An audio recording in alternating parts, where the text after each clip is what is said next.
Habang tag-init is waving, cool down muna tayo at kumasa sa challenging na water sport, ang jet ski. No other than the youngest Filipino jet ski racer lang naman ang nagturo sa akin. Tara, let's change the game with our world champion. Sun's out. Engine on. Speed up.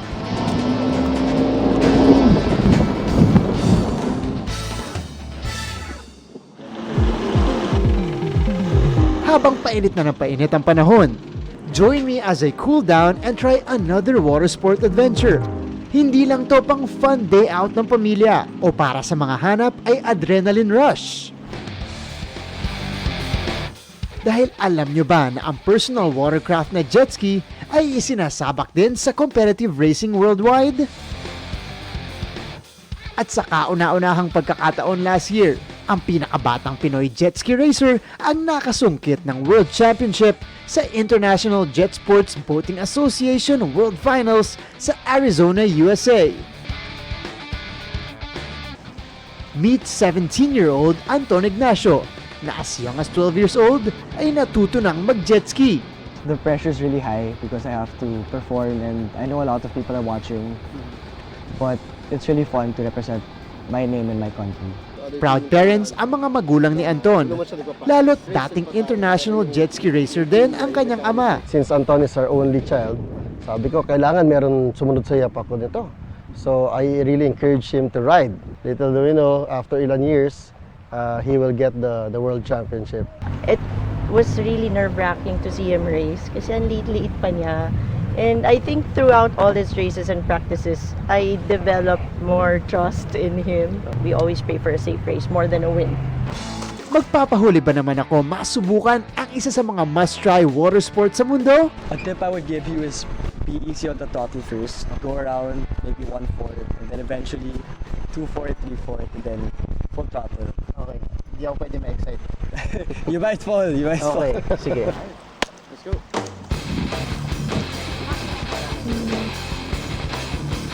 This is a much different experience kasi iba yung makina niya, mas malakas siya. Initially nakakatakot lalong-lalo na nung una ko pa lang. Mapapapindot ka talaga doon sa throttle. Ang sarap pag nasa open water ka na. Ang sarap doon ma-experience na mabilis ka, gaining speed and you're trying out the course. There you go mga kapuso, that is a wrap for our jet ski adventure with our young Filipino world champion. Truly exhilarating, exciting water sports adventure and a must try especially for summertime here in the Philippines. Para sa GMA Integrated News, ako si Martin Javier. Ako si Anton Ignacio. Changing the game! Wala na pong masasakit pa para sa isang ina na makitang may iniindang kondisyon ang anak. Kaya naman ang isang batang pinahihirapan ng malaking bukol sa ulo, idinulog na ng kanyang ina sa GMA Kapuso Foundation. Isang taong gulang pa lang pero mabigat ng pasanin ni Baby Jacob na may iniindang malaking bukol sa ulo. Ang kanyang ina na si Patricia nasasaktan sa tuwing nakikita ang anak. Masaya naman daw siyang makitang lumalaking bibo si Jacob. Ngunit kasabay nito, ang paglaki ng bukol sa kanyang ulo, nasinlaki na ng maliit na bola. Iniisip ko kung bakit nagkaganyan. Hindi ko alam kung bakit. Yung mga pagsubok sabay-sabay. Pati yung sa anak ko, di ko man lang ma-opera agad.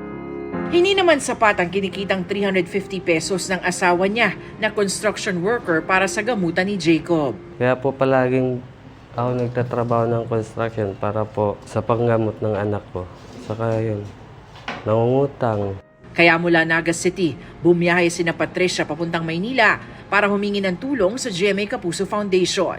Sinamahan naman natin siya kay Dr. Hector Santos, isang plastic surgeon. Ang tawag ho sa ganyan kondisyon ay meningocele, or particularly it's a posterior meningocele kasi sa likod ho ng kanyang head, no? So, it's a congenital condition. May mga sangkap ng katawan na hindi na kompleto nagsasara. At para sa gamutan ni Baby Jacob, Ang treatment for meningococele for is surgical. Inubuksan talaga, hindi ho talaga magsasara ng kusa unless it's a very small one lang. But in most cases, dahil nga meron depekto do sa pinaka-skull area niya, naka-herniate yun. Nananawagan po ako sa mga nanonood po. Humihingi po ako ng tulong kasi po yung anak ko operahan. Sa mga nais tumulong kay Baby Jacob, maaari magdeposito sa aming bank accounts o magpadala sa Cebuana Luwilier. Pwede rin online via GCash, Shopee at Lazada.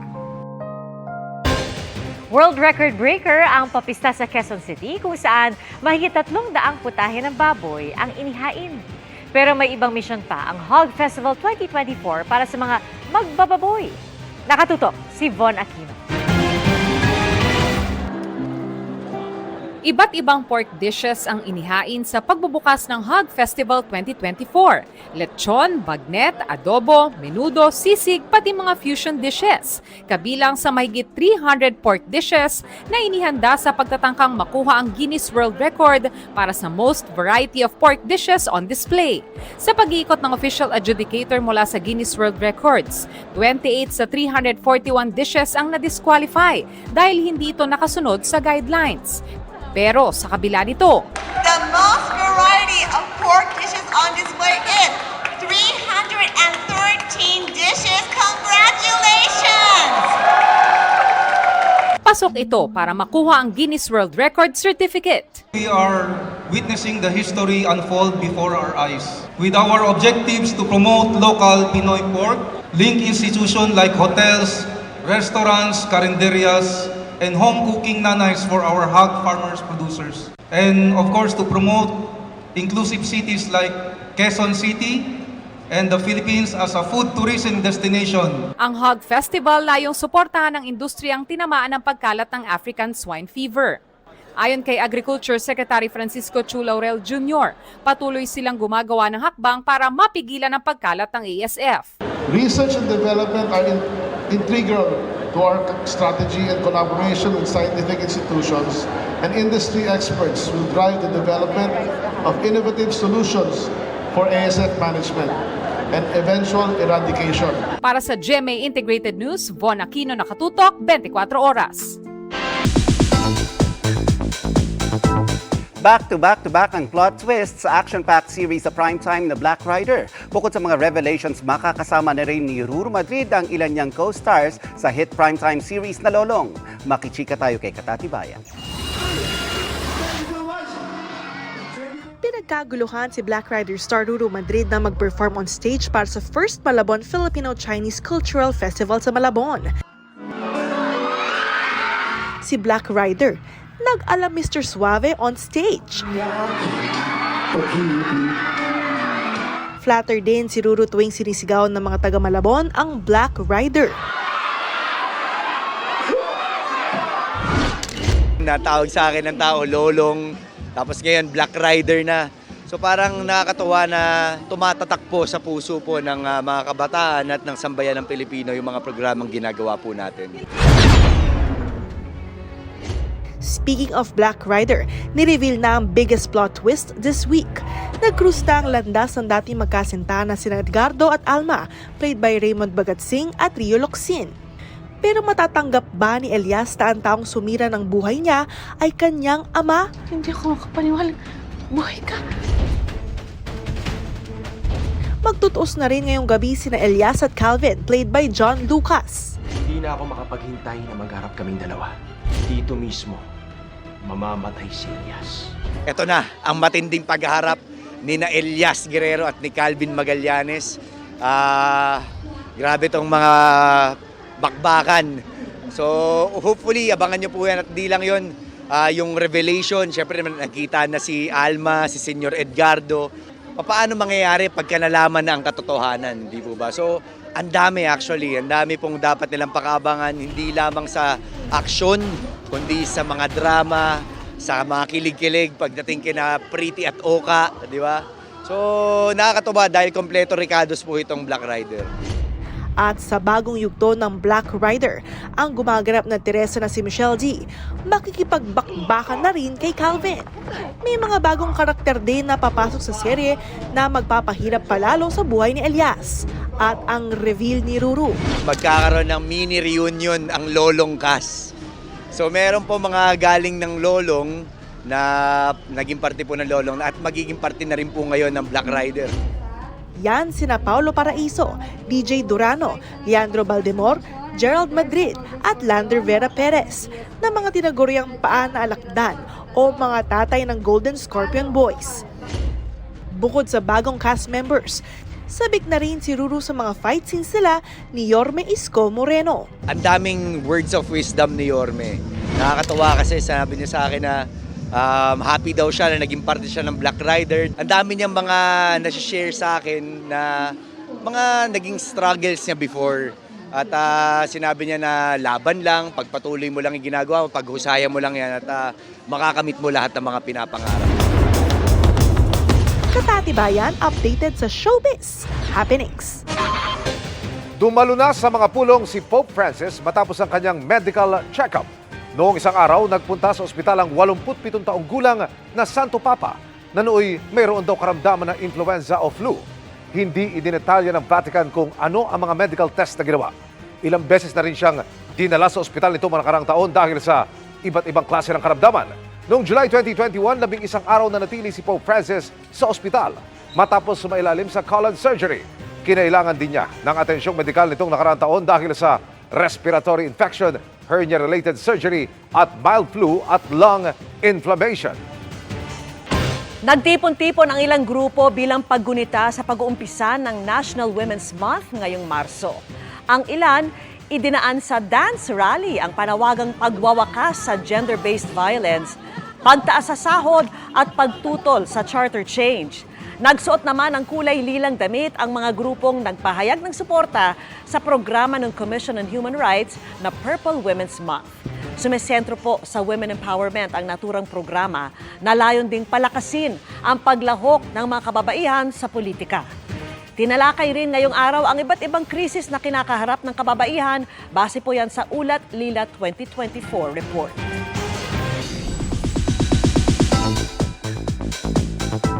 Hindi lang road to healing kundi self-discovery din para kay Tom Rodriguez ang mahigit 2 taong paninirahan niya sa Amerika after ng hiwalayan nila ni Carla Abellana. May binanggit din siya tungkol sa finances sa aking exclusive interview. Ang sumpaang for richer or for poorer ni Carla Abellana at Tom Rodriguez noong October 2021, biglang tinapos ng kanilang hiwalayan ng sumunod na taon. Nag-Amerika si Tom para sa 2 linggo lang sanang bakasyon na naging 2 taon. I couldn't rely on myself pa nun. I didn't know how even to begin kasi I was just like losing everything, my finances, things that I really worked hard on, things I relied on. Bagamat kinailangan niyang makasama ang pamilya para sa kanyang emotional healing, kailangan din daw niyang hanapin ang sarili. So you somehow started from scratch? As in talagang... Sabi mo that time, it felt like a negative. Starting from a negative. And then you learn through journaling. That's when I learned to start talking to myself and you realize kung paano pala kinakausap yung sarili mo. Journaling, self-reflection, and just writing down your thoughts. And then slowly, you start to realize, hey, why do I talk to myself like this? Nagawa niya ang self-discovery dahil sa simpleng buhay sa Amerika. A very, very normal life. And I loved every bit of it. Ano mo na-discover mo yung sa pagiging domesticated life? Kaya ko pala magluto. Was there a time in those 2 years na naisip mo na parang ayaw mo nang bumalik? Doon ka na lang? If I'm gonna be honest, there really was. Kasi ang sarap ng ganung buhay, Nelson. But at the same time, like I said, kalahati ng puso ko andito rin. I'm very passionate about my work and I really do love it. And ang hirap i-reconcile ng dalawang yun.